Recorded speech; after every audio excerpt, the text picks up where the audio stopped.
Hey! Pour cette vidéo, Cactus s'est rendu en terre bourguignonne.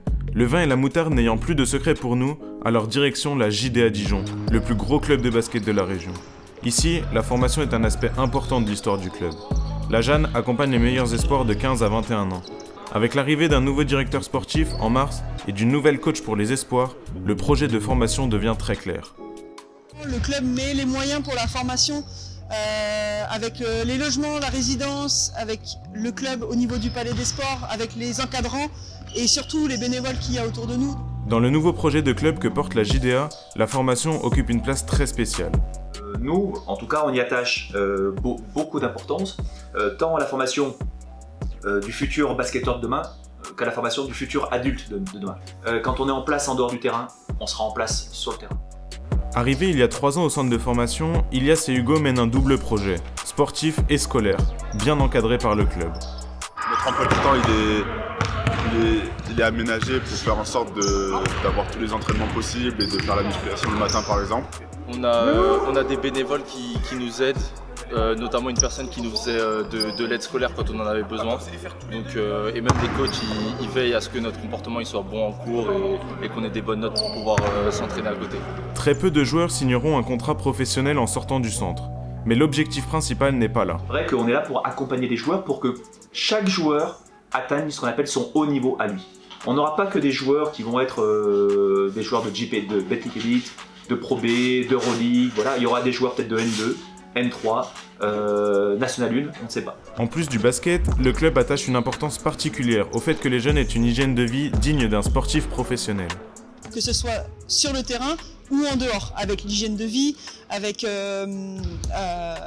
tout ce qui peut être lié aux horaires, être présent, faire des soins, aller voir le kiné, même si des fois c'est juste de la récup. Voilà, tout ça, ça fait partie de la formation, parce que quand ils arriveront en pro, ils pourront plus. Donc voilà, le club s'attelle vraiment à ça, avec un bon staff médical et un bon accompagnement au niveau staff technique et bénévole. Tous les jeunes en ont conscience, la vie de sportifs de haut niveau qu'ils veulent leur demandera certains sacrifices. Mais sans ces sacrifices, il n'y a pas d'espoir de carrière. Comme Hugo, tous les espoirs l'ont bien compris. On a eu plusieurs interventions sur les réseaux sociaux, sur la diététique et sur le dopage qui nous ont appris, même si on savait déjà qu'on doit avoir une certaine hygiène de vie en tant que sportif de haut niveau, qu'on peut pas se coucher à n'importe quelle heure et à mener une vie comme des gens normaux. Donc ça, on nous le répète chaque jour et c'est bien ancré dans notre tête. Moi, je dirais pas que c'est un sacrifice parce qu'à partir du moment où c'est une passion ce qu'on fait, on peut pas appeler ça un sacrifice, c'est plutôt un plaisir, même si des fois on sait que c'est dur de faire des exceptions, mais on les fait avec plaisir au final parce qu'on fait ce qu'on aime.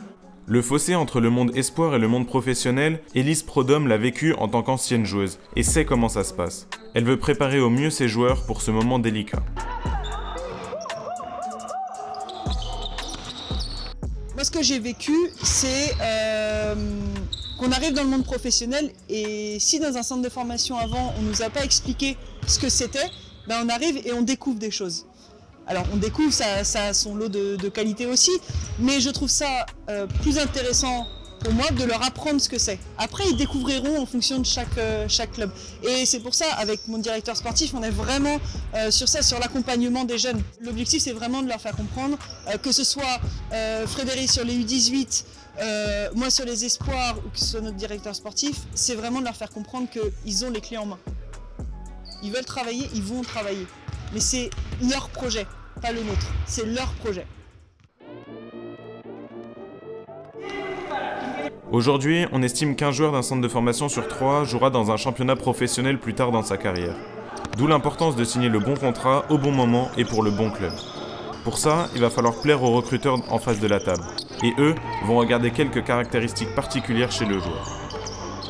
Déjà les questions qu'ils vont poser, que ce soit à Fabien Romeyer, à Jean-Louis Borg et ensuite au staff du centre de formation, ce sera est-ce qu'il est toujours à l'heure? Est-ce qu'il arrive avant les entraînements? Est-ce que quand il est blessé, il se prend en main? Ou est-ce qu'il a une bonne hygiène de vie? Voilà. Est-ce qu'au niveau de la résidence, on sait qu'il se couche tôt et qu'il ne va pas rester sur le téléphone jusqu'à 1h du matin? Même si on ne peut pas tout contrôler, nous, on leur donne des axes. On leur donne des axes et après, ils prennent pas. mais il faut qu'ils sachent que pour aller vers le haut niveau, c'est important de se plier à certaines règles et à certains sacrifices, parce que ça vaut le coup. Fabien Romeillet, ancien coach à Vichy, Lille ou Aix-Maurienne, connaît parfaitement ces situations. Pour lui, les qualités nécessaires pour qu'un espoir se fasse remarquer sont très claires. C'est la priorité quand on est coach pro et qu'on va prendre un jeune joueur, il y a souvent trois paramètres qui reviennent. Est-ce que le joueur est professionnel? C'est-à-dire est-ce qu'il est capable de s'affirmer et d'avoir cette autonomie, nous ce qu'on appelle l'autonomie d'exigence, vraiment d'être capable de vivre tout seul, voilà, au-delà d'un centre de formation, dans une autre région, dans un environnement qui est plus compliqué. Donc ça c'est le premier point. Est-ce que physiquement, dans l'impact, il peut jouer? C'est-à-dire que on sait que le niveau d'impact physique de la catégorie des espoirs n'est pas du tout le même qu'au niveau pro. Et le troisième point, c'est ce qu'il est capable de défendre. Voilà, parce qu'on sait que s'il ne remplit pas ces critères-là, on ne le mettra pas sur le terrain. Ilias a vécu ses premières minutes avec l'équipe première de la JDA cette année. Il est conscient de l'importance de ce cap. Ouais, clairement, j'attends ça depuis que je suis tout petit. Justement, d'être avec les pros, c'était un rêve pour moi qui est devenu réalité maintenant. Et je sais que je dois continuer justement à travailler pour franchir ce cap entre les jeunes et le monde professionnel. Actuellement, Robin Ducoté, un pur produit de la formation dijonnaise, se révèle chez les pros, où il se permet même d'écraser des gros dunks et de claquer des N1 à 3 points.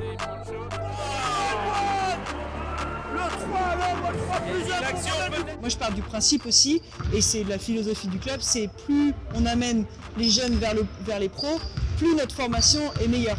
Et on le voit avec Robin Ducoté, le travail qui a été fait les années précédentes, qui a intégré l'équipe pro. Bien sûr, moi je pense que ça doit être un exemple, et c'est ce qu'on veut montrer aussi de la formation de la JDA, c'est que un jeune de Dijon qui a fait le centre de formation a intégré l'équipe pro. Et pour tous les jeunes espoirs, les jeunes cadets, même les U15, on voit ça, on se dit ah ouais, moi je peux le faire. Et c'est ça qu'on veut donner aux jeunes, c'est un exemple et en amener d'autres. L'objectif du centre de formation, c'est d'amener d'autres joueurs vers l'équipe professionnelle. Pour Hugo et Ilias, qui ont évolué avec lui dans les catégories espoirs, il a vraiment ce rôle d'exemple à suivre. Ouais, c'est une référence. L'année dernière, on voyait qu'au début de saison, il jouait pas trop, et puis au final, quand il a eu les opportunités, il les a saisies et il a sorti des gros matchs. Donc forcément, c'est un modèle, surtout qu'il joue avec nous, et là, il a basculé totalement avec les pros. Donc ouais, c'est un modèle pour nous. Allez, la bonne défense. Bonne défense. Oh, il est chaud, il est chaud. Le plané est debout. Oh, quelle rentrée. Oui, il nous a montré le chemin déjà l'année dernière quand il a fait ses quelques minutes en pro, où franchement, justement, il nous a ouvert la voie vers le professionnel en nous montrant que c'était possible de le faire. Et de le côtoyer et après de le voir avec les pros, franchement, ça nous a fait plaisir et ça nous a donné envie de faire comme lui. Moi, l'objectif, c'est de jouer en professionnel, de vivre de ma passion. Et après, j'ai toujours en rêve la NBA, même si maintenant ça devient plus un objectif. C'était mon rêve depuis petit, la NBA, mais plus on grandit, plus on se rend compte que c'est difficile après devenir pro. Bien sûr, c'est mon objectif prioritaire, donc c'est pour ça que je suis là et que je travaille au centre de formation. Faire du basket leur métier et leur vie est un rêve devenu objectif pour tous les espoirs de la JDA. Une carrière dont personne, pas même le club, n'en connaît encore la teneur. Dans ce milieu-là, on ne sait qu'une seule chose, c'est qu'on ne sait rien au final. C'est-à-dire que la vérité qu'on a maintenant n'est pas celle dans 2, 3, 4, 5 mois. Rendez-vous donc dans quelques années pour voir ce que sont devenues ces pépites du basket. 1, 2, 3 ensemble.